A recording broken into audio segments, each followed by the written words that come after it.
Welcome to Coco Tales Reddit, where we pull back the curtain on the stories that are whispered between friends and typed into the void of the internet. It's a space for those moments that change everything, the heartbreaks that redefine who we are. Have you ever had a secret that wasn't yours to keep, but one that was kept from you? A truth so sharp and so unexpected that it splits your life into a before and an after? This is one of those stories. My life, up until last Friday, was something I was genuinely proud of. At 36, I had a sense of stability that I'd worked hard for. 5 years ago, I bought a 3-bedroom house in a quiet, respectable neighborhood, not too flashy, but it was mine. The mortgage was manageable, and I'd poured my heart into making it a home, getting every room set up just the way I liked it. It was my sanctuary, the place where the world fell away. For the last 14 months, I'd been sharing that sanctuary with Melissa. She's 29, full of life, and when we first started dating, it felt like everything was clicking into place. When her lease was up about 8 months into our relationship, moving in together felt like the natural next step. She was the one who suggested it, saying she wanted to test our compatibility before things got more serious, and I was all for it. When we talked about the logistics, she offered to split the bills, but I waved it off. It felt transactional, and I didn't want that. Don't worry about it, I told her. Just cover your own car and phone. In my mind, the house was already paid for, and a couple $100 for utilities wasn't worth nickel and diming the woman I was falling for. She seemed so grateful. She promised she would contribute in other ways, like cooking more often and helping keep the house tidy. And for the first couple of weeks, she did. But soon, the takeout boxes started piling up and the cleaning fell back on me. I didn't mind, or at least, I told myself I didn't. One of her routines was her wine nights. Every couple of weeks, her group of girlfriends would descend on the house, filling the living room with laughter and loud, gossipy chatter. I usually made a point to disappear on those nights. I'd head to a friend's place or just tinker in the garage. It was their time, and honestly, their energy was a bit much for me after a long week. This past Friday was one of those nights. I was upstairs in my office, trying to sort through a mountain of paperwork for my business. Around 8, I heard Melissa yell up that she was going to take a bath while her friends ordered food. It was all background noise to me, the familiar soundtrack of my life. I was lost in a world of invoices and receipts, content in my little corner of the house. An hour later, I realized I'd left a folder I needed in the bedroom. As I walked down the hallway, a constant buzzing sound caught my attention. It was Melissa's phone, lighting up again and again on the nightstand where she'd left it.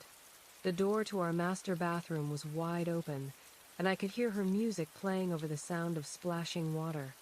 She was on the phone, and because the door was open, I could hear her side of the conversation as clearly as if she were standing next to me.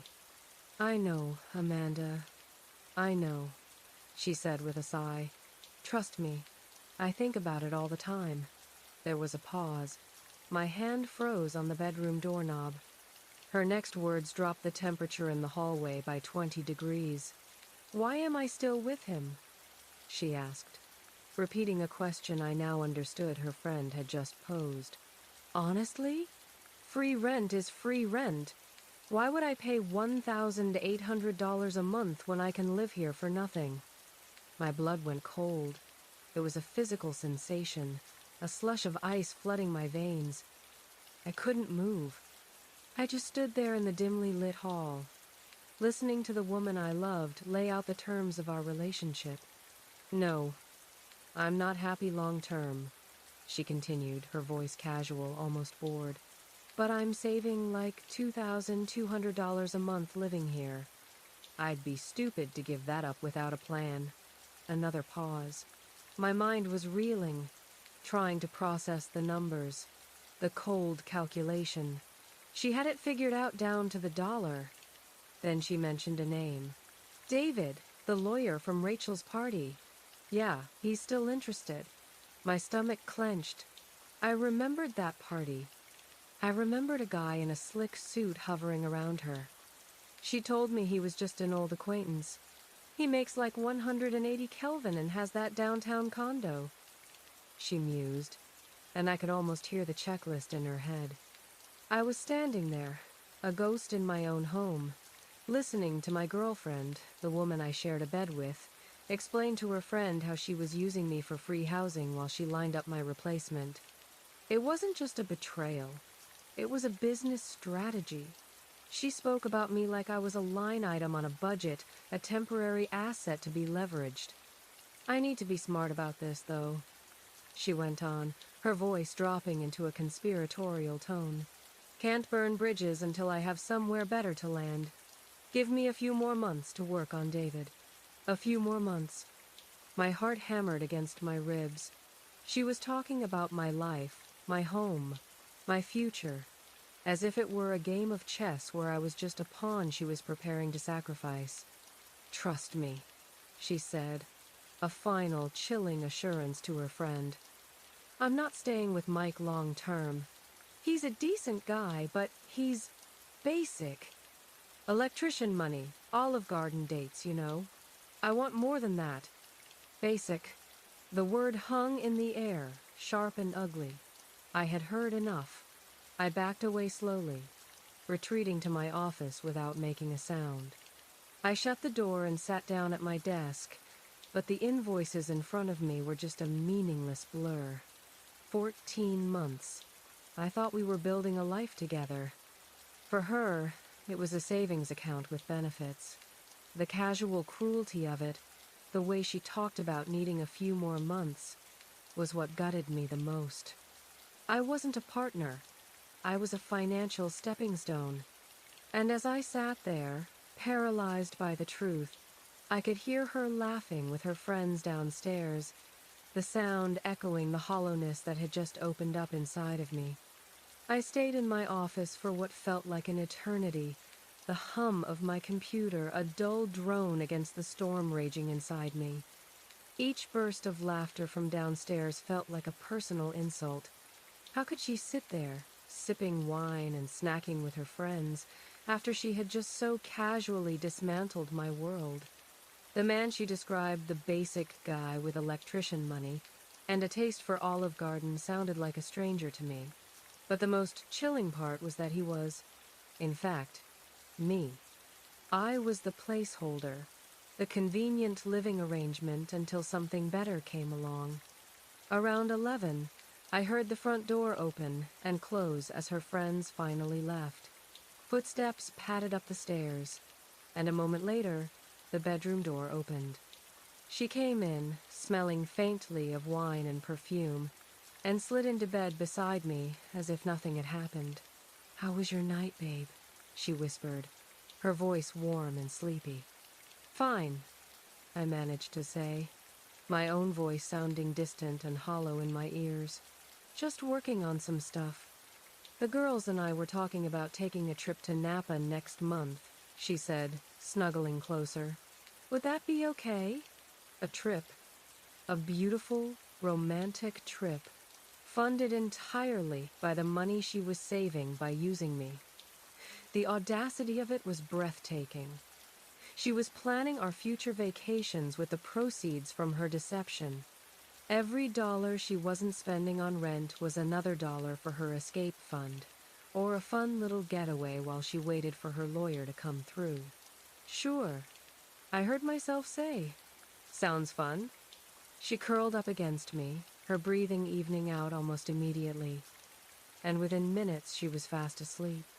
I imagined she was dreaming of David and his downtown condo, a life of expensive wine and zero compromises. I just lay there, rigid in the darkness, feeling the warmth of her body next to mine. It had never felt so cold. The woman sleeping beside me was a stranger, an actress who had played her part so well for 14 months that I never once questioned the script. I stared at the ceiling until the numbers on the alarm clock read 2 a.m.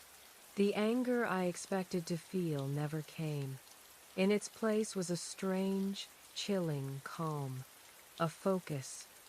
The decision had been made in the hallway while I listened to her phone call, but now, in the stillness of the night, it was time to act on it. Quietly, I slipped out of bed, making sure not to wake her.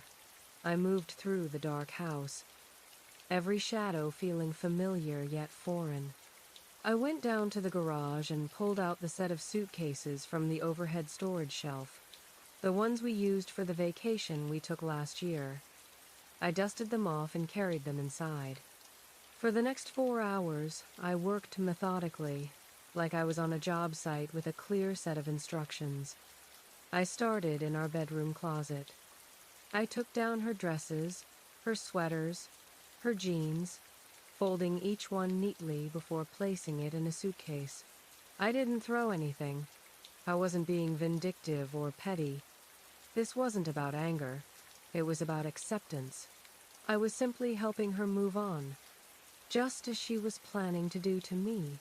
I was just expediting the process. I moved to the bathroom next. Her endless collection of makeup, lotions, and hair products went into a duffel bag. Each item I picked up was a small betrayal.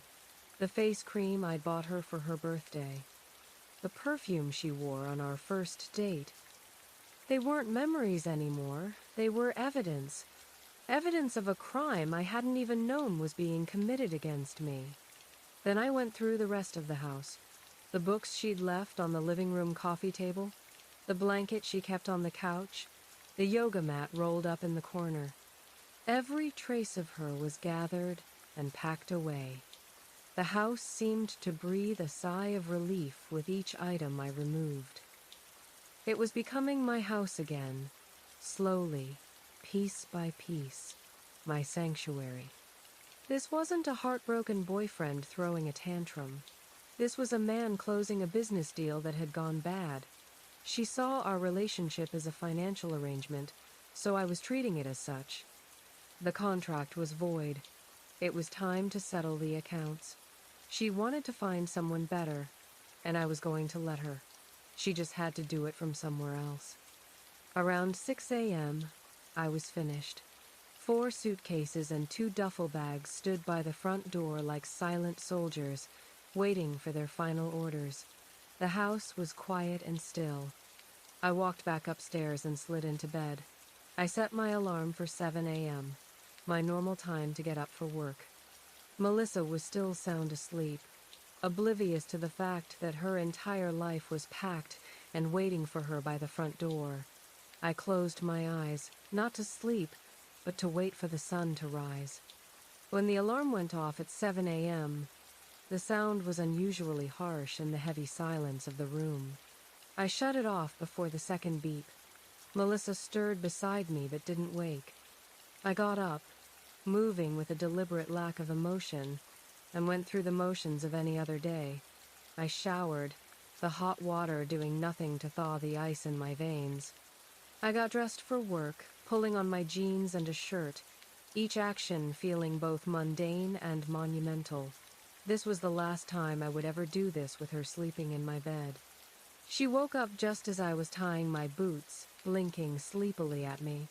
"You're up early for a Saturday," she said, her voice still thick with sleep.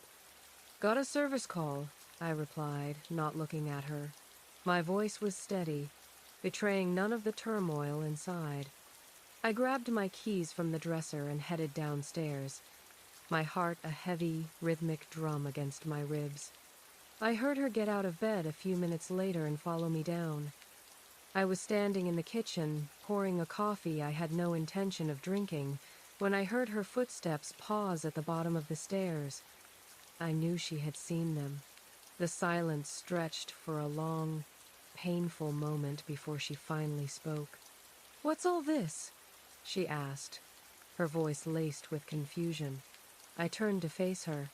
She was standing there in her pajamas, looking at the neat row of suitcases by the front door.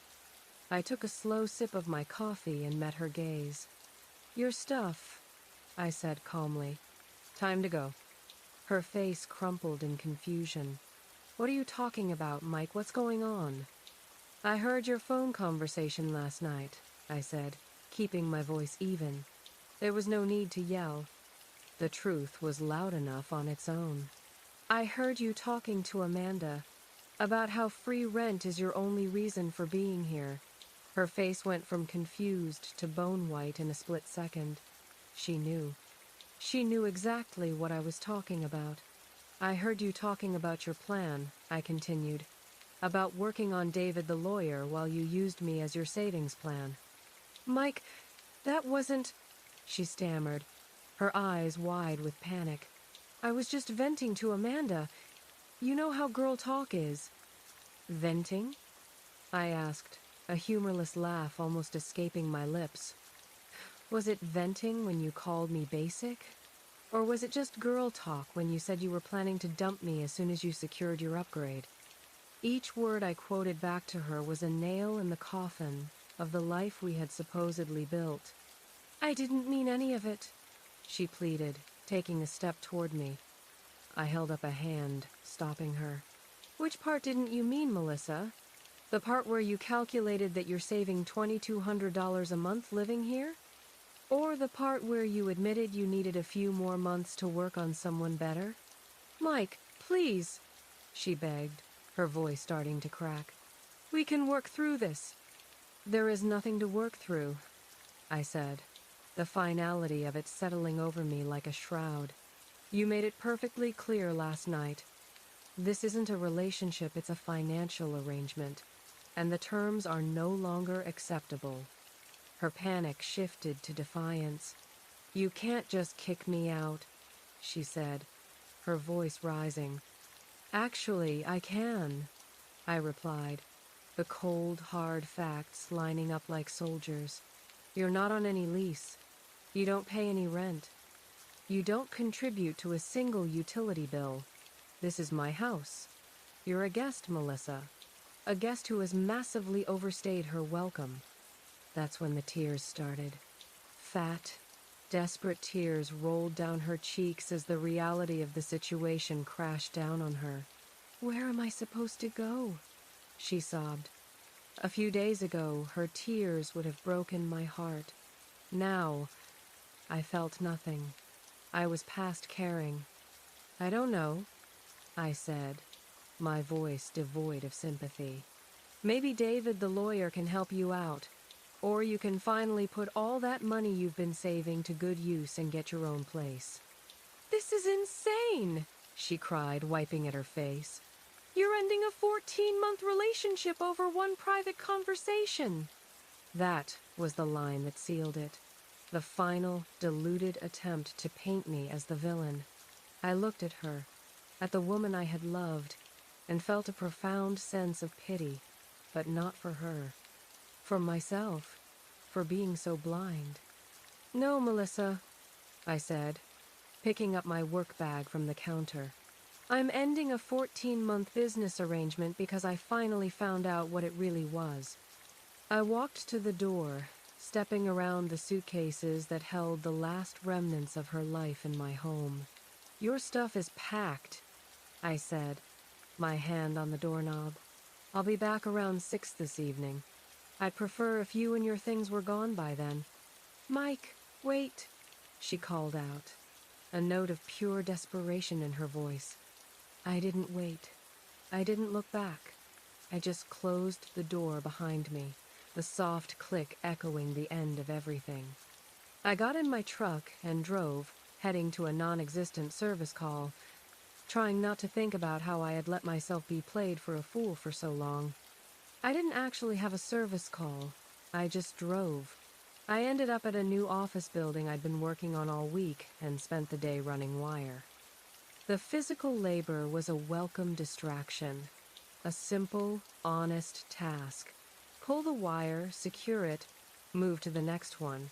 It was logical. It made sense. Unlike the last 14 months of my life. I tried not to think about her, but images kept flashing in my mind. Her smile, the sound of her laugh. and the cold, casual way she'd discussed my replacement. When I finally drove home around 6:30, a knot of anxiety tightened in my stomach. What would I find? Would she be there, ready for round two? Would her car still be in the driveway? As I turned onto my street, I saw it was empty. The driveway was clear. Her car was gone. I walked into a house that was eerily quiet. All 4 suitcases and the duffel bags were gone. I was alone. A wave of something I could only describe as relief washed over me. It felt like my house again. Then I saw a white envelope slipped under the front door. My heart sank a little. I picked it up and read the note inside. Her handwriting, so familiar, now seemed like a stranger's. "I'm sorry. I never meant for you to hear that," it began. "What we had was real to me. Please call me when you're ready to talk. M." I never meant for you to hear that. Not, "I never should have said it," or "I never should have felt that way." The apology was for getting caught. The sincerity of it was so transparently false that I didn't even hesitate. I walked straight to the kitchen and threw the note in the trash can. I ordered a pizza, cracked open a beer, and sat down in my living room. For the first time in what felt like a very long time, it was actually peaceful. My phone had been buzzing nonstop all day, but I'd ignored it. Around 9 that night, I finally decided to look at the string of texts from her. It was a masterclass in manipulation, cycling through every possible tactic. It started with pleading. "Please don't do this. I made a mistake, but we can fix it. I love you." Then came the guilt. Then, when I didn't respond, the anger. "You're being unreasonable. Answer your phone. This is insane." I read them all without a flicker of emotion, my heart feeling like a sealed vault. Then, I blocked her number and settled in to watch television, feeling the quiet comfort of being in a home that wasn't being used as a free placeholder. The quiet didn't last long. Sunday morning, just as I was enjoying a cup of coffee, my doorbell started ringing insistently. I looked through the peephole, and there she was, standing on my porch holding a tray with coffee and a bag from the good bakery downtown. A pathetic little peace offering. I didn't answer. She rang the bell again, then started knocking. "Mike, I know you're in there," she called out, her voice strained. "I brought breakfast. Can we please just talk?" More knocking followed. "I'm not leaving until we work this out." I just went back to my coffee and read the news on my tablet. After about 20 minutes of her intermittent knocking and calling my name, she finally gave up and left. That afternoon, the next wave of her damage control campaign began. My phone rang with an unfamiliar number. I hesitated, then answered. "Mike? This is Amanda." My jaw tightened. "Amanda, the friend, the confidant, the co-conspirator. Melissa's really upset about what happened," she said, her voice dripping with faux concern. "I bet she is," I said dryly. "Look," Amanda sighed. "She made some stupid comments, but that doesn't mean she doesn't care about you." "Amanda," I cut in, my voice low and steady. "You were the one she was talking to when she explained her entire free rent strategy. So please, don't insult my intelligence." There was a brief silence on her end. She was just frustrated and venting, she insisted, recovering quickly. "She was planning," I corrected her. "She was planning to use me for a few more months while she worked on her lawyer backup plan. She told you she was saving $2,200 a month. She told you she needed time to secure her upgrade. Was that just venting, too?" "Mike, please don't throw away a good relationship over some girl talk," she pleaded, her voice taking on a patronizing tone. That was it. I was done. Good relationships don't involve one person using the other as a financial stepping stone, Amanda. I didn't wait for a reply. I hung up the phone and immediately blocked her number too. I was building a fortress, and I was cutting off every single point of entry. One by one, I was taking back my peace. Blocking their numbers gave me a temporary sense of peace, but I knew it wouldn't last. Melissa wasn't the type to give up easily when she wasn't getting her way.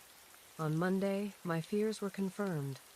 She escalated from calling and texting to a full-blown ambush. I was on a commercial job site, pulling wire on the second floor, when my foreman yelled that someone was outside asking for me. My stomach dropped. I knew, with absolute certainty, who it was. I walked out to the parking lot, and there she was, standing by her car, looking like she'd been crying. "Mike, we need to talk," she said, rushing toward me. "No, we don't," I said, stopping a few feet away from her. My work site was not the place for this. "Yes, we do," she insisted, her voice getting louder. "You can't just end 14 months over a misunderstanding." The word misunderstanding was like a lit match on my last nerve. "A misunderstanding?" I asked, my voice rising despite myself. "You told Amanda, word for word, that you were using me for free rent while you looked for someone with more money. How is that a misunderstanding, Melissa?" "I was drunk and being dramatic," she claimed, a line I'm sure she'd rehearsed. "You were sober enough to calculate your exact monthly savings." I shot back. A few of my coworkers were starting to glance over, their curiosity piqued by the drama unfolding in the parking lot. "This isn't the place for this," I said, lowering my voice. "You need to leave." "Not until you listen to me," she said, grabbing my arm. I pulled away. "I listened to you Friday night," I said, my voice cold. "I listened to you explain your whole strategy to Amanda. The one where you dumped me for a guy with a downtown condo. So please, go work on David the lawyer, but stop showing up here trying to fix something you broke on purpose."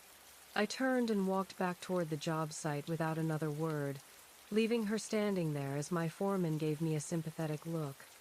The next day, Tuesday, brought a phone call I wasn't expecting. It was from her sister, Kate. I'd always liked Kate. She seemed more grounded and mature than Melissa, and we'd always gotten along well at family functions. I answered cautiously. "Mike, this is Kate," she said. "I heard about what happened with you and Melissa." "Hey, Kate," I replied, bracing myself for another defense of her sister's behavior. "She told me you found out about some conversation and think she was using you," Kate said tentatively. "Not think," I corrected her gently but firmly. "Number, I heard her. I heard her explain the entire arrangement to Amanda. I decided to give Kate the unvarnished truth. Your sister told her friend she was saving money living here rent-free while she worked on landing a guy who makes 180 Kelvin a year." The silence on the other end of the line was long and heavy. When Kate finally spoke again, her voice was different, strained. She actually said that? Word for word?" "Word for word," I confirmed. Another pause. "Mike," she said, and her voice was filled with a mix of shock and disgust. "I am so sorry. That's actually disgusting." I'm kind of sick thinking about it. A wave of validation washed over me. It was the first time someone from her world had seen the situation for what it was.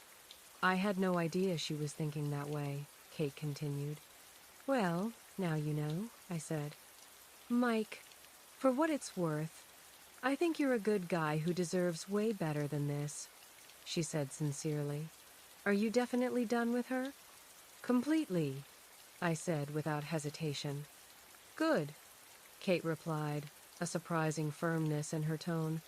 "I love my sister, but this is really messed up." That conversation gave me a strange sense of peace, but it was shattered the very next day. When I got home from work on Wednesday, my heart sank. Melissa's car was parked on the street, and she was sitting on my front porch steps, waiting. "How long have you been here?" I asked, my voice flat. About an hour, she said, standing up. Mike, please just hear me out. There's nothing to hear, I said, walking toward my door. You can't just camp out on my property. I made a terrible mistake, she pleaded, her eyes welling up with fresh tears. That conversation doesn't represent how I really feel about you. It represents exactly how you feel, I countered, tired of the games. You said I was basic, and you wanted someone with more money. You said free rent is free rent. Remember? I don't want to lose you, she sobbed. You already did, I told her, the words tasting like finality.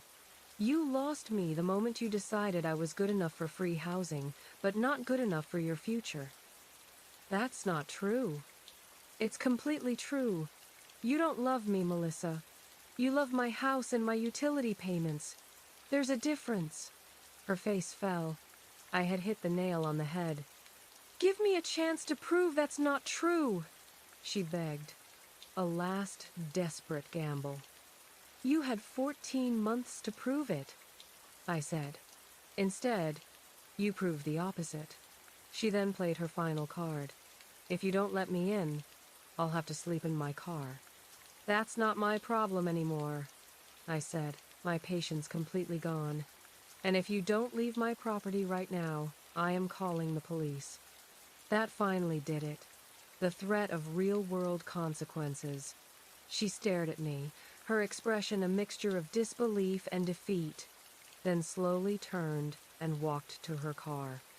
She sat in it for 10 long minutes before finally driving away. The moment she was gone, I went inside, found the number for a 24-hour locksmith, and made a call. An hour later, as I turned the new key in the new lock, the solid, satisfying click felt like the first real moment of peace I'd had in a week. The house was finally, truly, secure. After I changed the locks, a profound quiet settled over the house and my life. The constant buzzing in my pocket stopped. There were no more unexpected visitors on my doorstep. For about a week, there was nothing. It was a peaceful silence, the kind that lets you hear your own thoughts again. I started to think that maybe, just maybe, she'd finally gotten the message. I figured she had accepted the reality of the situation and was off working her lawyer angle, which was fine by me. As it turned out, I was right. The full story began to unfold the following Friday. I was in the produce aisle at the grocery store when I heard my name. It was Kate, her sister. She gave me a small, sad smile. Hey, Mike. How are you doing? She asked. I'm good, Kate. You? I said, genuinely happy to see her. I'm okay, she sighed.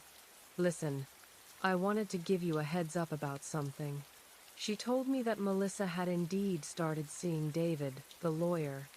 Fast work. But that wasn't the worst of it. She's been telling people that you kicked her out because you were jealous of her success and couldn't handle her independence, Kate said, looking embarrassed. I had to laugh. A short, bitter sound. Independence? She was living in my house completely rent-free. I know, Kate said, shaking her head. It's a ridiculous story, but she's committed to this victim narrative. She's also telling people you were controlling about money and wouldn't let her contribute to the bills. She offered once, when she moved in, I said. I told her not to worry about it. That was the end of that. That's what I figured, Kate said. Anyway, I just wanted you to know, in case any of it gets back to you. She paused, then added, also, this David guy seems like kind of a jerk. Very flashy. Talks about money constantly. She looked at me. Sounds like a perfect match, I said with a shrug. Kate's expression was grim. Maybe, she said. But I think she's about to learn that guys with that kind of money sometimes have expectations. Her words proved to be prophetic. That Sunday, I was at the hardware store picking up supplies for a project when I saw a familiar car in the parking lot. It was Melissa, and she was standing next to a flashy convertible, deep in what was clearly an argument with a guy in an expensive suit. It had to be David. She was gesturing frantically, her body language radiating panic, while he just stood there, shaking his head with an air of cold dismissal. Finally, he got into his car, turned it on with a roar, and drove off, leaving her standing alone in the middle of the parking lot. Then, she saw me. Her eyes locked on mine as I was walking to my truck, and she made a beeline for me. "Mike," she said, her voice trembling. "Can we talk?" "Nothing to talk about, Melissa," I said, continuing toward my truck. "David just broke up with me," she announced, as if this was news that should change everything for me. "Sorry to hear that," I said, and the crazy part was I almost meant it. It was a pathetic sight. "I think I made a mistake," she whispered, her eyes pleading. "With you." "You made a lot of mistakes," I corrected her, not unkindly, just factually. "I know I hurt you, but I was just confused about what I wanted," she tried. "No, you weren't," I said, stopping and finally looking at her. "You weren't confused at all. You were crystal clear about what you wanted. You wanted someone with more money, and you were using my home as a free place to stay while you found him." "Mike, I have nowhere to go," she said, her voice breaking. "My parents are making me pay rent, and I can't afford my own place yet."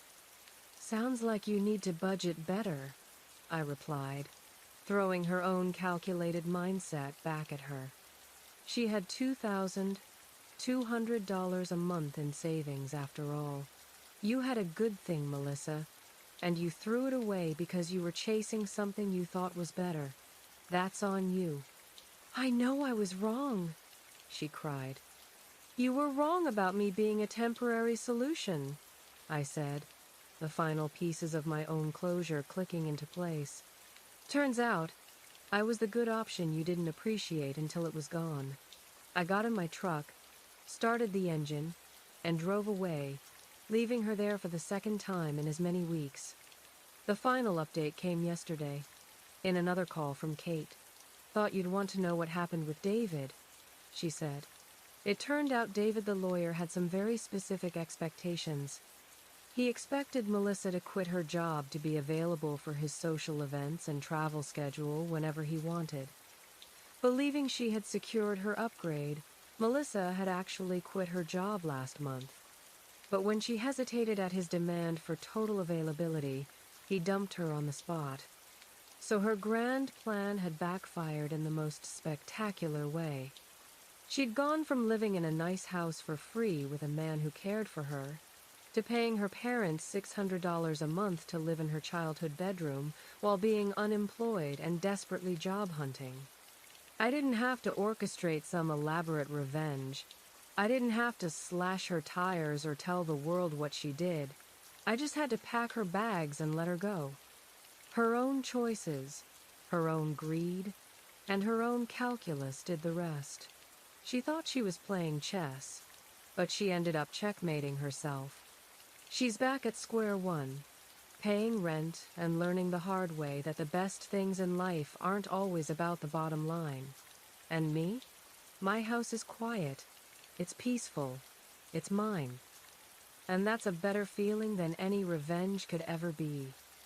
And so, his story comes to a close. Not with a bang, but with the quiet click of a new lock and the peaceful hum of a refrigerator in an empty house. It's a story about betrayal, yes, but it's also about something deeper. It's about value.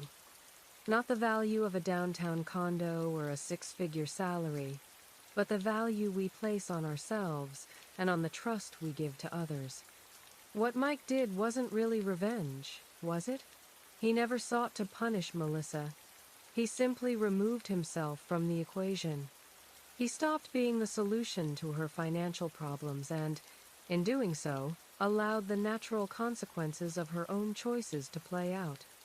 He packed her bags, but she was the one who had already packed her heart and moved out of their relationship months before. It makes you think about the quiet calculations people make in relationships. Melissa saw her life as a balance sheet.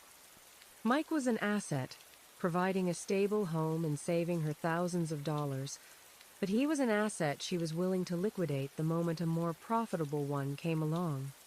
Is this a uniquely cruel mindset? Or is it a sad reflection of the pressures we all face? The pressure to have more, to be more, to never settle for what's basic. When does pragmatism become predation? Where is the line between planning for your future and using someone as a stepping stone? And what about Mike's role in all of this? By making life so comfortable for her, by telling her not to worry about rent or bills, did he accidentally create the very environment that allowed her to see him as a convenience rather than a partner? It's a controversial question, but one worth asking. Do we sometimes, in our generosity, make it too easy for people to take us for granted? His reaction was so cold, so methodical, packing her things in the dead of night, not with rage, but with a chilling focus. Was that the ultimate act of self-respect? A man refusing to entertain a lie for 1 second longer? Or was there a quiet cruelty to it? Should he have given her a chance to explain, even if he knew it would be a string of excuses? She was his partner for over a year. Did she not even deserve a conversation before finding her life packed up in suitcases by the door? And then there's the girl talk element, with her friend Amanda. What is the duty of a friend in that situation? Do you support your friend no matter what, even if their plan is morally bankrupt? Or do you have a responsibility to be a true friend and tell them they're making a horrible mistake? Amanda chose to be an echo chamber for Melissa's worst impulses, and in the end, it helped lead her right off a cliff. Melissa's story is a modern tragedy of her own making. She flew too close to the sun, chasing a flashy, wealthy lifestyle, and ended up getting burned, not by the man she wronged, but by the man she thought was her upgrade. She lost the genuine comfort of a loving partner and the security of a home, all for the idea of something better. Now she's left with nothing but the consequences and the rent she has to pay to her own parents. Is there any room for sympathy for her?